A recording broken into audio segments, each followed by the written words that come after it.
Il preziario, cosa possiamo dire? Diciamo che è migliore di quello dell'anno scorso, però non è sufficiente con tutto quello che sono successi in questi ultimi periodi, dei prezzi che stanno innalzandosi quotidianamente, no? E è stato fatto qualcosa, è stato migliorato qualcosa, però non possiamo dire di essere completamente soddisfatti. Speravamo che ci fosse un'attenzione un attimino più particolare a determinate lavorazioni. È comprensibile e capisco che sia difficile qualificare un preziario, che non è un listino. Noi parliamo di 18.300 voci circa e quindi è comprensibile che qualcosa sia scappato.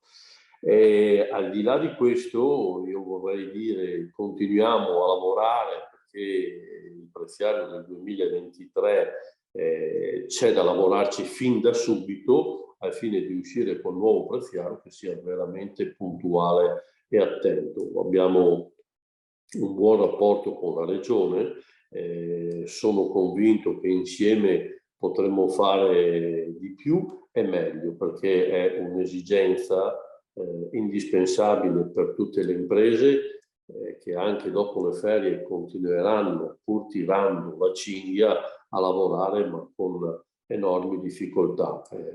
Questa è una necessità che hanno tutte le imprese della nostra nazione, non solo le imprese venete, anche se è vero che alcuni preziari sono migliori del nostro, è altresì vero che ce ne sono anche alcuni che sono peggio anche del nostro. Buono è il concetto di una clausola che è stata inserita dove i RUP ed i direttori lavori hanno l'opportunità di aumentare i prezzi del preziario veneto fino ad un 20%, se ci sono giustificati motivi. Ecco, questa è una cosa che ritengo sia molto importante, perché se riusciamo a giustificare che ci sono degli aumenti dei prezzi che sono tali, la direzione lavori può dare questa opportunità. Ecco, questo ci salva in quelle situazioni dove magari i prezzi non sono effettivamente paralleli a quello che è stato